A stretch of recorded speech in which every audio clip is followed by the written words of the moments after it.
गत 27 दिसंबर को श्रद्धेय आचार्य बालकृष्ण जी महाराज असम राज्य के दौरे पर थे। श्रद्धेय आचार्य जी के साथ भारत स्वाभिमान एवं पतंजलि योग समिति के मुख्य केंद्रीय प्रभारी भाई राकेश जी भी थे। इस यात्रा में पूज्य आचार्य जी सर्वप्रथम पहुंचे गुवाहाटी स्थित निर्माणाधीन पतंजलि योग पीठ केंद्र। पूज्य स्वामी जी महाराज एवं श्रद्धेय आचार्य बालकृष्ण जी हमेशा से ही विकेंद्रीकरण के पोषक रहे हैं। चाहे वो सत्ता हो या सेवा, इसी संकल्प को मूर्त रूप देने के लिए उत्तर पूर्व भारत के इस केंद्र की स्थापना की जा रही है। पतंजलि योग पीठ के इस नॉर्थ ईस्ट सेंटर के तैयार हो जाने के बाद उत्तर पूर्व भारत के सभी 6 राज्यों के सुदूर क्षेत्रों में बसे लोग यहां से सेवा लाभ ले सकेंगे। स्थानीय लोगों के सहयोग से निर्मित होने वाले इस सेंटर का पूज्य आचार्य जी ने निरीक्षण किया एवं इस कार्य को पूर्ण करने हेतु दिशा निर्देश दिए, जिससे सुदूर क्षेत्रों के लोगों को जल्द से जल्द लाभ प्राप्त हो सके। पतंजलि योगपीठ के इस निर्माणाधीन केंद्र में आयुर्वेद एवं प्राकृतिक चिकित्सा, पंचकर्म व षटकर्म के साथ साथ निःशुल्क योग प्रशिक्षण की भी व्यवस्था रहेगी।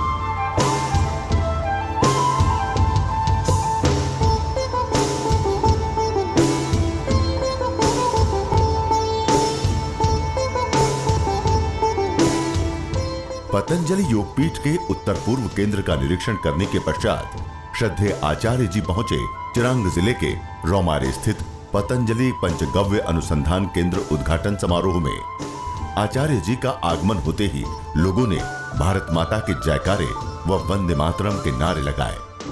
कार्यक्रम में उपस्थित महिला ने पुष्प व आरती से आचार्य जी का स्वागत किया। अन्य लोगों ने आचार्य जी को उपवस्त्र व माल्यार्पण कर सम्मानित किया। उपस्थित लोगों ने आचार्य जी के पांव छूकर आशीर्वाद प्राप्त किया। श्रद्धेय आचार्य जी ने सर्वप्रथम यहां पर हवन किया। मंच पर महिला कार्यकर्ता ने आचार्य जी का माल्यार्पण किया। इस कार्यक्रम में आए असम सरकार के मंत्री माननीय चंदन ब्रह्म जी का माल्यार्पण किया गया।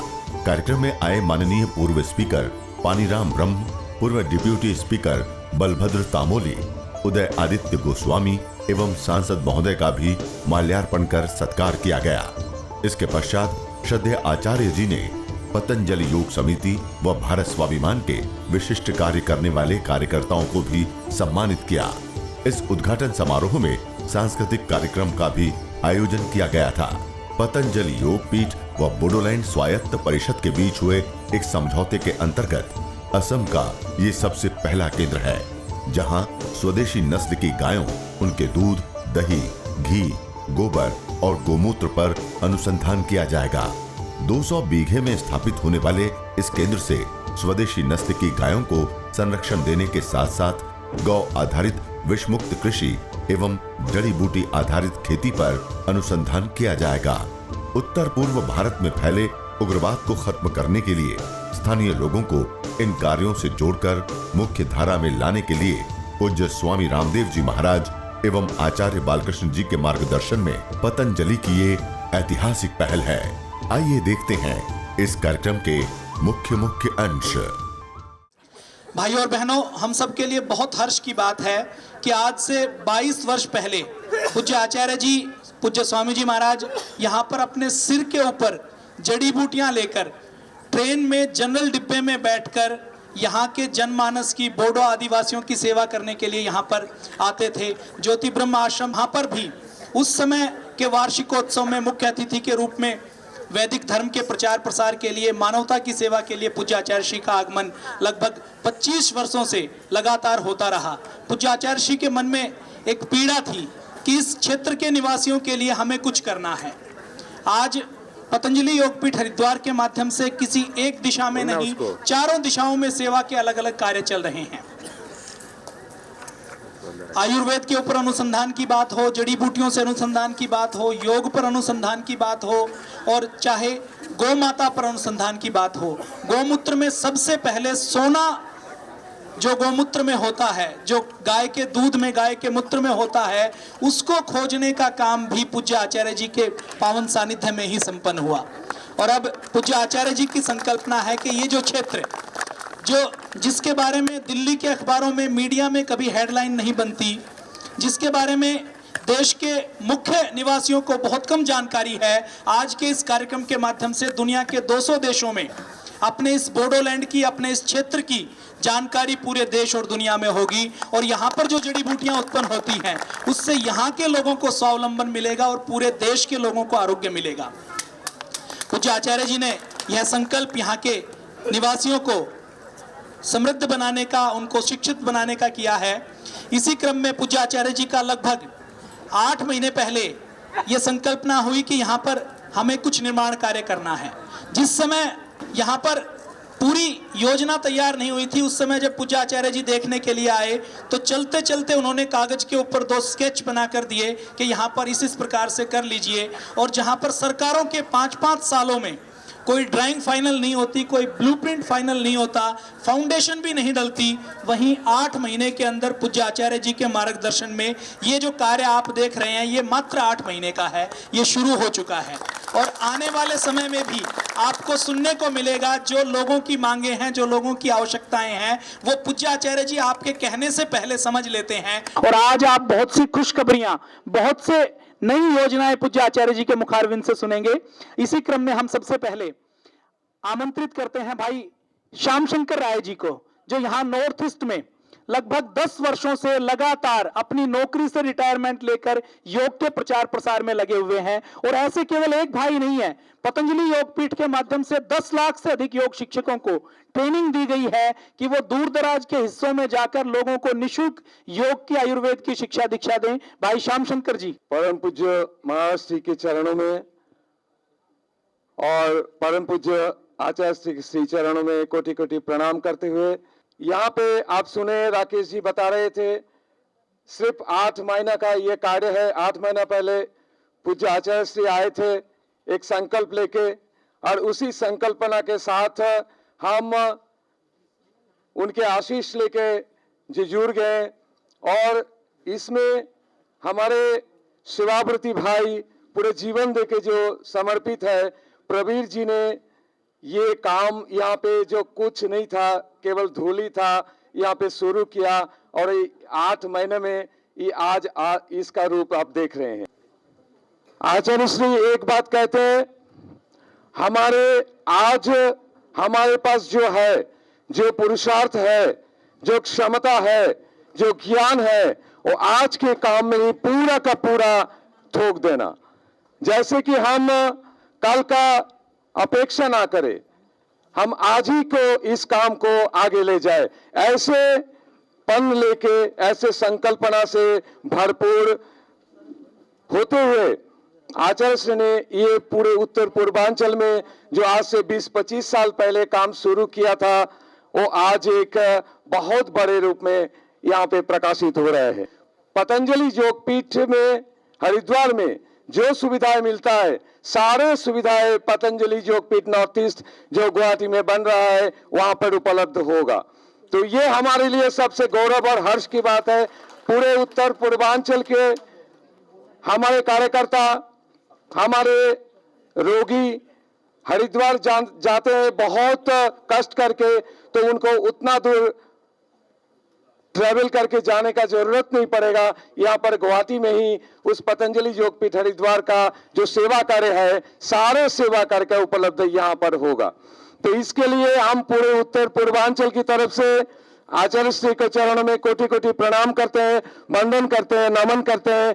उनका जो पूरे उत्तर पूर्वांचल वासियों के प्रति जो स्नेह, जो प्रेम, जो अपनापन है, ये हमें दर्शाता है कि हम आगे का जो उत्तर पूर्वांचल में हम योग के माध्यम से, स्वदेशी के माध्यम से हम कैसे स्वस्थ भारत का एक निर्माण करेंगे और हम सब मिलकर के एक शांतिपूर्ण, एक वैभवपूर्ण भारत, स्वस्थ भारत और स्वस्थता लेके संपत्तिशाली भारत को हम गठन करेंगे।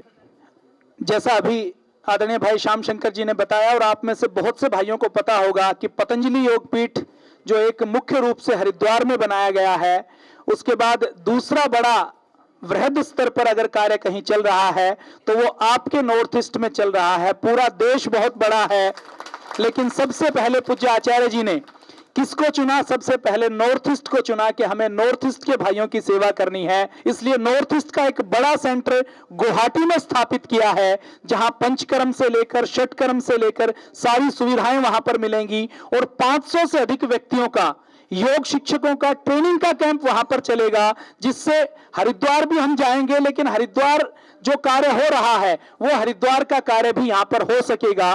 पूज्य स्वामी जी महाराज और श्रद्धेय आचार्य जी भी समय समय पर आकर योग का प्रशिक्षण यहां पर देते रहेंगे। इसी क्रम में जिनकी सबसे अधिक जिनका योगदान रहा, आदरणीय श्री चंदन ब्रह्म जी, जो एमएलए साहब हैं आदरणीय और एक्स मंत्री हैं असम सरकार के, उनका योगदान सबसे अधिक रहा कि हमें यहां पर सेवा के कार्य को आगे बढ़ाना है, यहां पर कुछ ऐसा करना है जिससे यहां के लोगों को रोजगार मिले। यहां की बंजर जमीन पर यहां पर औषधियों की, जड़ी बूटियों की खेती हो सके, यहां के किसानों को ऐसा मार्गदर्शन मिले जिससे कि वो अपनी छोटी खेती में भी अधिक से अधिक आमदनी कैसे कर पाए। यहां के जंगल में जो जड़ी बूटियां होती हैं, जिनकी आज कोई कीमत नहीं, कोई लेता नहीं है, जिनकी पहचान नहीं है, उनको कैसे प्राइमरी प्रोसेस करके हम आगे भेज सके, जिससे यहां के जंगल में रहने वाले आदिवासी भाई बहनों का, ग्रामीणों का भला हो सके। उसके लिए भाई चंदन जी ने एक बहुत बड़ी योजना बनाई और आप सबकी जोरदार करतल ध्वनि के बीच में आदरणीय चंदन ब्रह्म जी को हम आमंत्रित करते हैं कि वो अपना आशीर्वाद, अपना मार्गदर्शन हमें देंगे। परम आदरणीय आचार्य जी,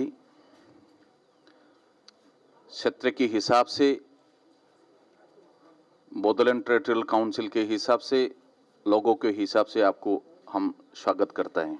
আজি সঁচাকে ভাল লাগিছে এই অঞ্চলত এটা ভাল অনুষ্ঠান, যেইটো অনুষ্ঠানত সকলো আমাৰ অৰ্থনীতিৰ পৰা আৰম্ভ কৰি পেলাই স্বাস্থ্য দিকটো চোৱা চিতা কৰাৰ কাৰণে, শিক্ষা দিকটো চোৱা চিতা কৰাৰ কাৰণে, আৰু এটা ভাল লিভিং ষ্টেণ্ডাৰ্ড, মানে সুস্থকৈ জীয়াই থকাৰ কাৰণে এনেকুৱা এটা অনুষ্ঠানৰ আমাৰ প্ৰয়োজন আছিল।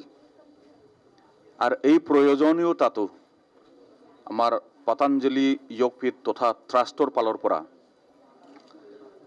ইয়াত আহি পেলাই যেটো সহযোগ কৰিবৰ কাৰণে তেখেতসকলে আহিছে, আমি তেখেতসকলক ধন্যবাদ জ্ঞাপন কৰিব লাগিব। বেছি দীঘলীয়া মই ইয়াত বক্তব্য ৰাখিব বিচৰা নাই। मैं ज़्यादा भाषण देने के लिए इसमें आया नहीं, दो शब्द बोलने का इसमें जरूरी है। पतंजलि ट्रस्ट को जब हमारा बीटीसी सरकार माननीय हाग्रामा मोहिलारी जी, उनका नेतृत्व में जो अभी बीटीसी हमारा जो सरकार चल रहा है, उनकी तरफ से यहाँ पे जो जमीन है, सरकारी जमीन, उसको दिया गया है। इसी बात को लेके छोटा छोटा शब्द यहाँ पे कुछ कंट्रोवर्सी निकल रहा है और उसमें हमारा भी नाम जोड़ दिया कि बहुत करोड़ों रुपया पतंजलि ट्रस्ट से मिला है और इसीलिए दे दिया। ये सब बात स्पष्ट होना चाहिए। और जो ये सब बात बोल रहा है जानबूझकर बोल रहा है। और इसमें और थोड़ा एक बात भी निकल रहा है, पूर्वी तरफ हमारा मुस्लिम भाई लोग हैं, तो पतंजलि ट्रस्ट यहाँ पे डाला गया बहुत ज्यादातर यहाँ पे हिंदुत्व करने के लिए और मुसलमान भाई लोग को यहाँ से भगाने के लिए, ऐसा भी बात हो रहा है। इसमें कितना सच्चाई है, इसमें भी एक स्पष्ट होना चाहिए। ये सब छोटा छोटा बात आगे जाके, ताकि हमारा ये जो निष्ठा, जो विचार है, इतना महान एक भावना लेके यहाँ पे जो आगमन है पतंजलि योगपीठ तथा ट्रस्ट की तरफ से, इसमें रुकावट ना हो। और हमारे तरफ से ये स्पष्ट है, कोई किसी को यहाँ से इवेक्शन करके पतंजलि ट्रस्ट या योगपीठ को यहाँ पे लाने के लिए हमने कभी भी कोशिश नहीं किया है। ये सरकारी ज़मीन जितना भी यहाँ पे मार्क करके दिया गया है ऑफिशियली बीटीसी सरकार की तरफ से इसी को ही दिया है। इसको लेके हमारा स्थानीय जितना भी लोग हैं, कोई भी नाराज होने का, कोई भी मिसअंडरस्टैंडिंग अपना बीच में थोड़ा ये सब होने का कोई जरूरत नहीं है। सच्चाई के लिए, अच्छा के लिए पतंजलि योगपीठ को हमने यहाँ पे बुलाया है। कोई भी बुराई के लिए, खराब के लिए इसमें कोई भी काम नहीं होगा और कोई भी करेगा। हम तो है ना जिंदा, बात करेंगे, बताएंगे, समझाएंगे, बैठ के हम समझौता कर लेंगे। इसी को लेके राजनीति करना बंद होना है, बिल्कुल राजनीति बंद होना है। अच्छा काम हमारे एरिया में नहीं होना है क्या? तो मैं ये बोलता हूं, आज छोटा छोटा ये जो बात बोलने वाला आदमी, अगर कोई दिमाग में, मन में कुछ कंफ्यूजन है, अपना विचार में अगर कुछ समझने के लिए अगर कोई तकलीफ है, आओ हम लोग से बात करिए, स्पष्ट हो जाएगा। उस दिन हमारा जो है all Assam minority students union AAMSU का भाई लोग आया था, मेरा साथ बैठा, सर ये सच्चाई में क्या है, सही में क्या है, जो सच्चाई है, जो सच है मैंने बता दिया। अभी वो लोग समझ गए। काफी यहाँ पे रूमर हो रहा है, ये सब बंद, और जो भी हो, जितना अच्छा चीज करने के लिए इच्छा है पतंजलि योगपीठ की तरफ से करिए, दिल खुल के आप लोग आचार्य जी करिए, जितना भी अच्छा चीज करने के लिए इच्छा है। और ये जो बोडोलैंड है, जो एरिया है, आप लोग को मालूम है, हमसे ज्यादा आप लोग को ज्यादा मालूम है, क्योंकि आप लोग काफी भीतर अंदर काफी इंटीरियर एरिया में you have already visited the area, आपको मालूम है। It's a Himalaya foot hills, it is not lower Assam, it is not Brahmaputra valley. Entire BTC Bodoland area ये हमारा हिमालय का फुट हिल्स है, आपका जो हरिद्वार, जो ऋषिकेश है बराबर। तो इसीलिए वहां भी जो होता है वही चीज, जितना भी हार्बल्स है, झारापुर, मतलब जितना भी जंगली चीज है, जितना भी ये सब है, इसमें होता है, बराबर समझिए। और जितना भी बड़ा यहाँ पे आप इंस्टीट्यूट करने के लिए इच्छा है, हम लोग आपसे समर्थन है। धन्यवाद। देखिए, इस दुनिया में जब भी कोई अच्छा काम किया जाता है तो पहले कुछ लोग शंका करते हैं, कुछ लोग पहले विरोध करते हैं, और उसके बाद जब हमारे सेवा का कार्य बहुत बड़ा होता है और जब वो दिखता है तो जो शंका करने वाले व्यक्ति हैं, जो विरोध करने वाले व्यक्ति हैं, वो फिर अपने दोनों हाथ आगे आकर उसका सहयोग भी करते हैं। और यहां पर भी ऐसा ही होगा, ऐसा विश्वास हम पूज्य आचार्य जी को, आदरणीय श्री चंदन ब्रह्म जी को दिलाते हैं। पतंजलि योगपीठ एक ऐसी संस्था है, आप सब में से जो पतंजलि योगपीठ गए हैं, वहां पर किसी भगवान का चित्र नहीं लगा। वहां पर पतंजलि योगपीठ पत्थरों का मंदिर नहीं है। पतंजलि योगपीठ एक ऐसा मंदिर है, एक ऐसा भवन है जहां पर दुखी मानवता की सेवा की जाती है। पतंजलि योगपीठ में हिंदू, मुस्लिम, सिख, ईसाई, बौद्ध, जैन सब आकर सेवा देते हैं, सब संगठन से जुड़े हुए हैं। हमारे यहाँ हमारे रफीकुल हुसैन जी, जो हमारे योग शिक्षक हैं, ग्वालपाड़ा जिले से हैं, और जो लगातार सेवा देते हैं, जो मुस्लिम समुदाय के अंदर जाकर सेवा देते हैं, उनके 400 से अधिक बच्चों को सिखाया है। उनके 2 बच्चे आकर यहाँ पर योगा का प्रदर्शन करेंगे।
आदरणीय श्री विश्वजीत दोईमरे जी से हम हाथ जोड़कर प्रार्थना करेंगे कि वो अपना आशीर्वाद, अपना मार्गदर्शन हम सबको प्रदान करें। सही रास्ते में जाने से सब कुछ संभव है। और जिसको आचार्य जी उन लोगों के जो जीवन कहानी है उसी से हम लोग को महसूस करता है कि उन लोगों ने भी एक संकल्प लेके आज से 15-20 साल पहले से ही जब से उनका विचार आया तब से कोशिश किया और वही लोग सचमुच वास्तव में उनका जो संकल्प था इसको कर पाया। चंदन जी वो भी दूसरी लाइन में, आचार्य की लाइन में नहीं है, एक संकल्पवान लोग है। वही लोग इन इलाका के राजनीतिक एक परिवर्तन क्षमता, यहाँ से समाज व्यवस्था इसके डेवलपमेंट के लिए आंदोलन के रास्ते पे चल गया था और 2003 सन में उन लोगों ने भारत सरकार, असम सरकार के साथ समझौता करके आज के इस बदलेन टेरिटोरियल काउंसिल को करने का सक्षम हुआ। तो उन लोगों का भी संकल्प सही था, क्योंकि हमें पता है आज नॉर्थ ईस्ट में कितना संग्रामी लोग हैं, लेकिन वही लोग आज तो कुछ नहीं कर पाया। लेकिन हगरामा जी, चंदन जी 1996 से BLT वही लोग आंदोलन किया था और 2003 में समझौता किया, ये बदलेन लाया। सारा बदलेन में क्या क्या काम हुआ सबको देखता है। जैसे हमारे आचार्य उन लोग दूसरी ढंग से कर रहा है, चंदन जी वही लोग दूसरी ढंग से कर रहा है। तो सब काम को हम लोग सम्मान देना चाहिए, स्वीकृति देना चाहिए।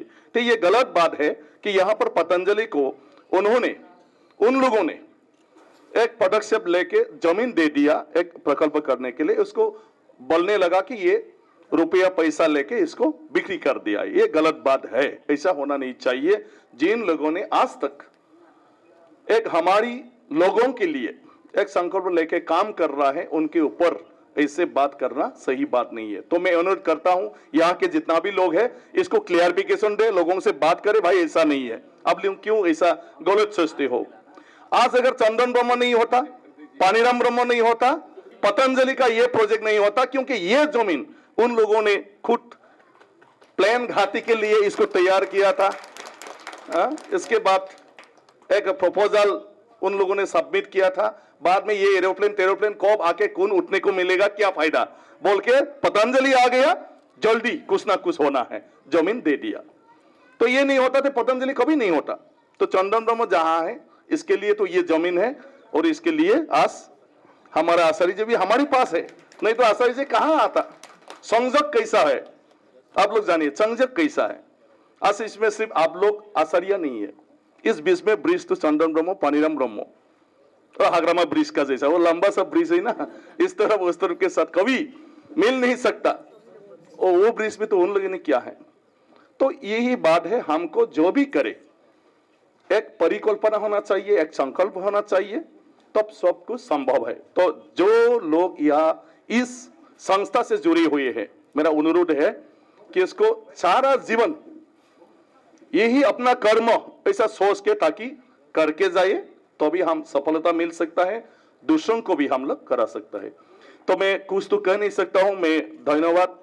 ये बहुत एक उदाहरण है हमारे इलाका में। हमारे लोग तो भटक रहे हैं कि लोग तो बहुत अच्छे से बोलते हैं, लेकिन होता कहां है। लेकिन होगा यहाँ भी, और यह होने के बाद हमारे सारे इलाका के लिए एक उदाहरण बनेगा, सबको भी एक उत्साहित करेगा। और हर जगह में पतंजलि के जरिए इस तरह का हम लोग कुछ क्या है ऐसे प्रोजेक्ट हम लोग कर पाएंगे।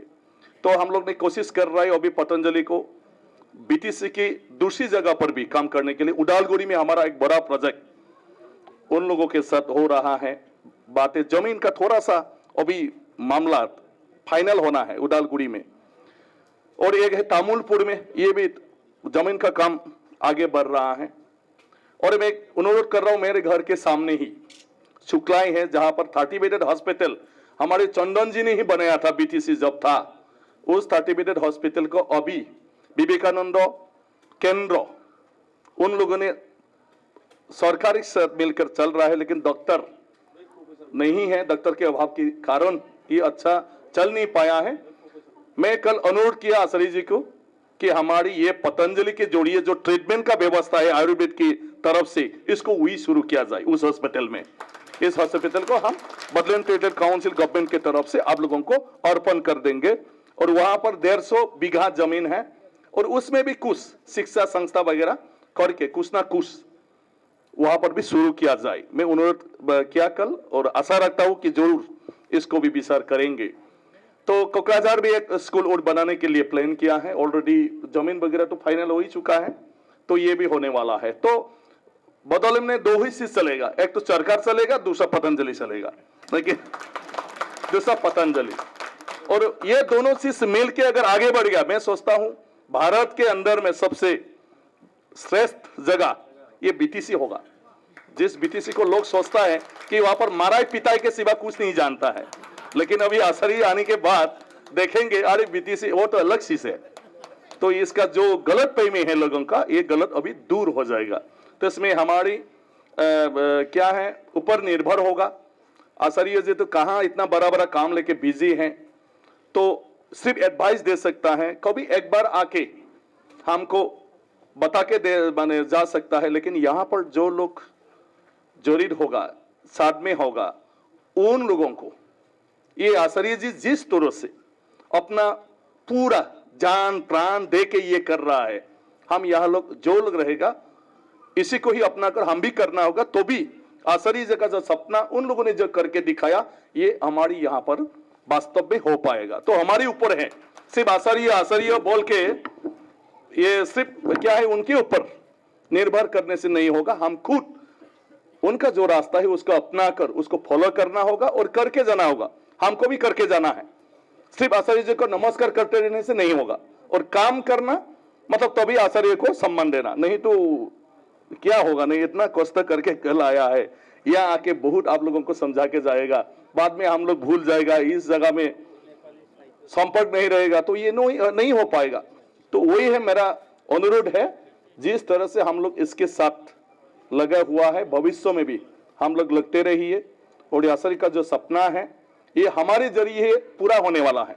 अगर हम लोग इसको नहीं अपनाएगा, नहीं करेगा, कोई भी नहीं सुनेगा, तो ये देश जैसा था ऐसा ही होगा। ये कभी भी नया भारत निर्माण ये कोई भी निर्माण कर नहीं पाएगा, क्योंकि निर्माण करने से तो हम ही है ना, हम ठीक होगा तो भी तो भारत ठीक होगा, तो हमको ठीक होना है।